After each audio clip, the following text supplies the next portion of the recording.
All right, welcome back to 5 on the floor here from Kaseya Center. I never know if I pronounced that correctly. I'm Ethan Skolnick. You can follow me at Ethan J. Skolnick on 5 Years of Sports. We got Alex Salido. You can follow Tropical Blanket.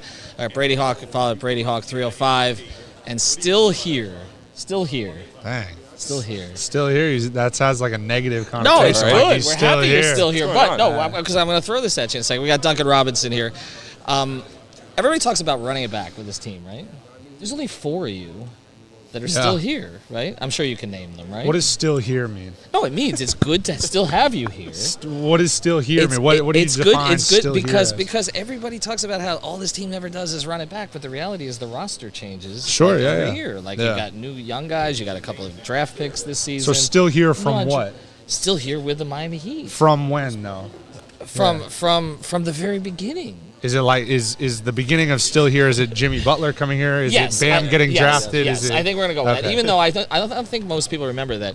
Actually, you would fill in for Dwayne, right? In the first. Yeah. I'm the second longest tenured Heat player. Right. I mean, that's a very long time. But it is this running joke that I have with Heat management because they're always saying, well, you guys are always saying we're running it back. And they're like, there's really only 4 players who've been here since the beginning of what is framed as, so that's you guys, as the Duncan Robinson build. Would you say that you guys are shaping that narrative? Yep.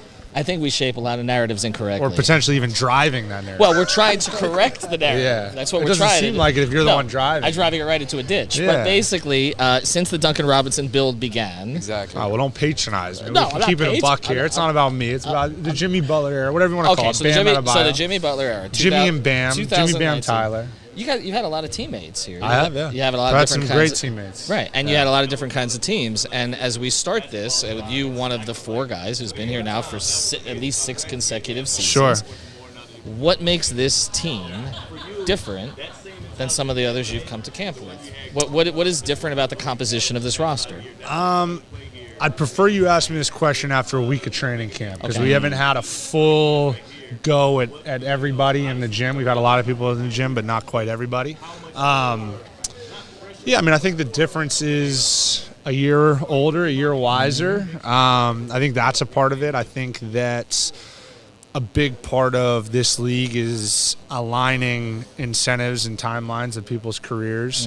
Sometimes you can have guys that are ready to win now and maybe they're younger players that aren't. I feel like at this point, especially given how things have gone recently, most specifically last year, I think everybody is very much on the same page of we got to win, and the expectations and urgency are high to do so.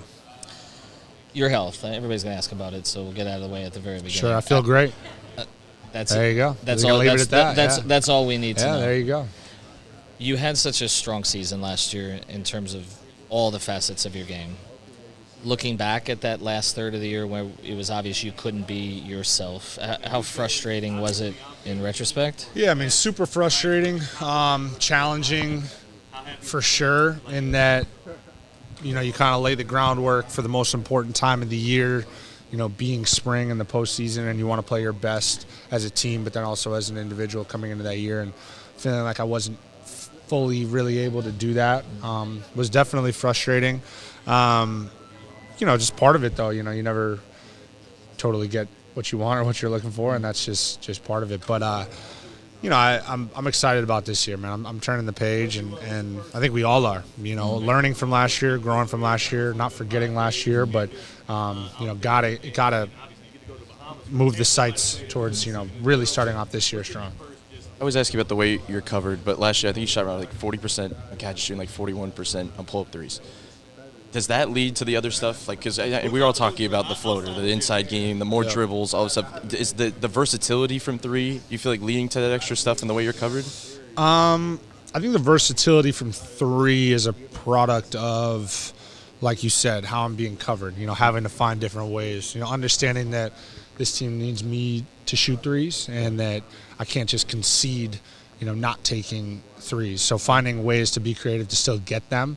And then as a result of that, part of my overall goal as a player is continuing to be dynamic and continuing to improve to being more difficult to guard. And you obviously saw a version of that last year with a little bit more growth. I would obviously say some of it was not so much, yes, it was like a skill development that I've been working on, but it was also sort of a mental shift and an opportunity shift. And it was kind of a mix of different things, contributing factors. So, I'm excited. I don't know what this year will hold. I've had different roles, different years with different teams. And, you think your role is going to be something going into a year, and it's not always. So for me, I'm just really about trying to embrace whatever's asked of me and, doing that to the best of my ability. But, I'm excited, man. I feel great coming into this year. I'm just excited to get to it. So one thing I wanted to ask you is going into this year now, right? We're going to have a full training camp with Terry, all these new young guys. Something that Spo said at the end of last season really stuck with me when it comes to talking about the offense. He mentioned that it felt like he was kind of balancing 3 different primary offensive philosophies throughout the season, kind of depending on who was available, which of course is something that is out of your guys' control. But now, like I mentioned, with the full season of Terry, just another guy that's in there. Of course, this is the Jimmy Bam, Tyler Duncan core, and you being such a big part of that offense. One of those names does not seem to be like the other, but I appreciate it. You calling out one of your teammates? Nah. No, but in all seriousness, your importance to the offense as well as all the other guys, how important is it going to be for you guys to kind of figure out this offensive balance? I know it's one of those questions that is probably better to ask after training camp is over. You haven't been in the gym with everybody, but how much of it is, what are you guys prioritizing offensively to try to find the balance? I mean, that's probably a question better suited for Spo, to be honest with you. I mean, we have a lot of offensive weapons, and part of every team does, right? And like a big part of developing a top 10 offense or top 5, whatever we're trying to achieve, which is to be not in that middle pack, bottom third that we've been, the last couple of years, is figuring out how to let everybody play to their strengths while still functioning to the best of our ability as a group. And a lot of times that requires like sacrifice and some people not totally getting the shots that they want, the usage that they want. Like I tell people all the time, there's really like 2 people on every team, maybe. Really, it's only one that really has the role that they want. And that's just the reality of the NBA. Like, we're all ambitious players. We all want the most for ourselves. We don't want to have the ball in our hands. We all want to shoot, 10-plus shots a game. It just doesn't always work that way. So there's going to have to be some sort of, welding of these different shot profiles, and ultimately it has to fit into what we're trying to achieve as a team, which I don't know what that is totally right now, because that's full transparency. That's not really my job. I have the utmost faith and confidence in the coaching staff that they've been coming together to figure that out. But for us, it's really just going to be about executing and making it work. As a shooter yourself, break down Bam's long-range shot. I mean, Bam can shoot, man. He's got a super simple motion. I believe in it. I've believed in it for a while. I've been telling him to shoot those trailer threes for a minute now. I think it also just adds a different element to us as an offense. Even if he doesn't, make whatever percentage, it's more so about just getting them up. It's my opinion. Once again, these are not – you shouldn't be asking me these questions of whether or not Bam should be shooting. Look at this. We shouldn't ask him that question. I should ask what the team looks like. Well, no, I'm just saying, like, you want me to – I call this the Duncan build. I'm not the arbiter of, like, what's a good shot in this offense. Like, no, but I'm just curious from sort a foreign perspective. It looks, I mean, for the naked I believe in it looks smooth. Yeah, I believe in it. It looks like he has range. He doesn't force it. It's nothing along those lines. Yeah, I believe in it. I think it adds a different element to him as an offensive player for sure. And, you're never going to get me rolling my eyes or whatever at him shooting a 3. I think he should shoot him. That's just me, though. It's not. Yeah. I have to ask you, hitting the Smitty on Wemby last year.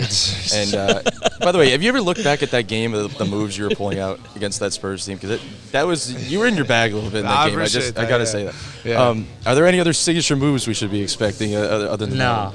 No, I've just about pulled everything out until I surprise myself with something else. So I don't know, man. Yeah, that it's not necessarily like premeditated. Like the way I train and work on my game, I used to do this more. I don't anymore. I don't like work on a move all summer and be like, hey, I'm going to bring this out this year. I work way more on just becoming a more dynamic player and finding solutions within playing basketball, and that looks different in different circumstances. So I don't know what's going to happen this year, to be honest with you. It's a bad answer, but it's the truth. So, Duncan, it's been a lot of time now, right? The way that last season ended, How does that get you going for this coming season, right? You guys have obviously been so far in this era, and now it feels like the way that the season ended, it just gave all these different like media outlets the reason, I guess, to throw you guys in lower tiers, because they really, if we're being real, they never really give you guys the credit of like championship contention. But now, especially after the way last season ended, they're like, okay, we can finally put them in these lower tiers now, despite all the success that you guys had. How do you guys respond to kind of the way that people talk about you? I know you guys don't really care about the outside noise, the media, but coming back into the season, you guys always talk about contending for a championship. How do you get back on that path? Is it just availability? Is it just getting, everybody right at the same time? Or is it about coming together cohesively as a team and just, finding your identity there? Yeah, I mean, it's all those things. I think everybody knows we're capable. Mm-hmm. Internally, I should say, maybe not everybody. Everyone knows that we're capable. It's a matter of making it work, and I don't know what that looks like right now. I don't think maybe even the coaching staff totally knows what that looks like right now. That's part of what developing confidence, a rapport throughout the course of an NBA season looks like. Obviously, you want to start strong. I think that's something that we're all, very focused on, even with preseason. Setting the tone in preseason. Showing that we can win games. Winning is something you learn as a group. It's a skill. Being tied with 5 minutes left and having those games be W's, not L's. That's something that you build that result. But yeah, I mean, it's a process, man. It's not going to be figured out in day one, but you can set the intention from day one. So that's really what I think the goal is.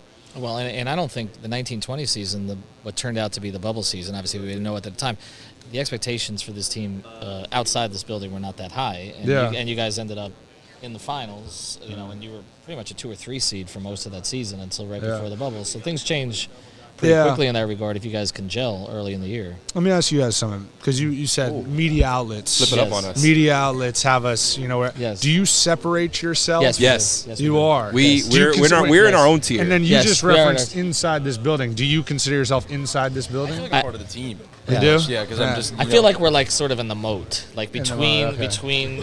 You're on property. We're on property, but we're not inside. It's like building. they tier you Correct. guys. We tier ourselves. Okay. Right? I think we try to provide more of the local fans' perspective on this on what you guys are doing. Whereas I do think, and I think this is fair to say, that ESPN just pretty much talks about the Lakers, Golden State, and Boston. like the national narrative of whatever. Yeah. Yeah, I mean the national narrative has you guys in a tier sort of 7 or 8. So you intentionally separate yourself from that. We do. You feel like you guys are traveling in a different lane. We do. Do you feel that it's like the HOV lane? Yeah, except sure. it's still not getting us to Miami on time. Do you feel that you guys are? We're not like the other guys. Do you think you're more partial towards us, or do you think that because you know us well and I think we are more understanding to what the team is trying to accomplish than maybe outside the building. Whereas I think there is a misunderstanding about this organization because this organization doesn't leak to the national media members.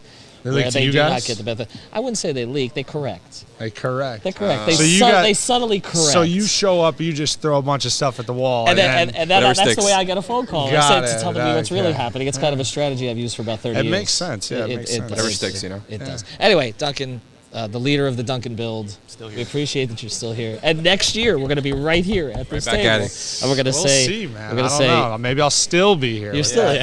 That patronizing tone that you brought in. No, just kidding. Appreciate you. Thank you for holding him accountable. Looking forward to a good year. I'll see you at the box. All right. Thank you. Looking Well, you'll forward be to avoiding me. Safe travels. Thank you, Duncan. Appreciate it.